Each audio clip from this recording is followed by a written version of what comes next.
गावातील कष्टाळू भगिनीकडे भोजन करून महामंडलेश्वर जनार्दन हरीजी महाराज यांनी स्वीकारल्या शुभेच्छा।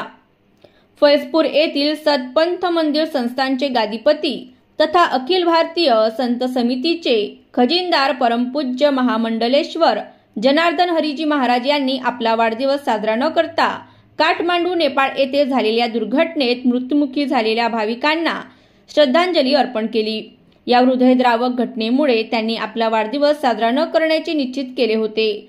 तर आश्चर्याची बाब म्हणजे त्यांनी विद्यानगरमधील स्वामी समर्थ केंद्राजवळील रहिवासी श्रीमती उषाबाई प्रल्हाद गलवाडे या गरीब सात्विक वृत्तीच्या धार्मिक असलेल्या सामान्य कष्टाळू शेतमजूर भगिनीकडे भोजन करून आपला वाढदिवस साजरा केला। यावेळी उषाताईंच्या डोळ्यात आनंदाश्रू वाहू लागले। त्यांनी आपल्या भावना व्यक्त करताना सांगितले की माझे आयुष्य धन्य झाले। गेल्या 3 दिवसांपासून मला श्री स्वामी समर्थांचे दर्शन होत होते, मात्र प्रत्यक्षात माझ्याकडे परमपूज्य जनार्दन महाराजांच्या रूपाने माझ्या छोट्याशा घरात स्वामी समर्थच आले याचा मला अत्यानंद झाला आहे। मी धन्य झाले। माझ्या आयुष्यभरातील भक्ती व श्रद्धेला फळ मिळाले।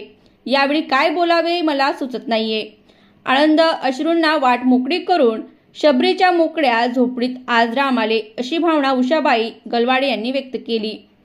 सतपंथ मंदिरामध्ये महाराजांना शुभेच्छा देण्यासाठी येणाऱ्या प्रत्येक भाविकाचे हार पुष्पगुच्छ स्वतः न स्वीकारता भगवंताजवळ तेवत ठेवलेल्या ज्योतीला नमस्कार करून नेपाळ येथील दुर्दैवी अपघातात मयत झालेल्या सर्व भाविकांना विनम्र श्रद्धांजली वाहण्याची विनंती महामंडलेश्वर जनार्दन हरीजी महाराज यांनी केली।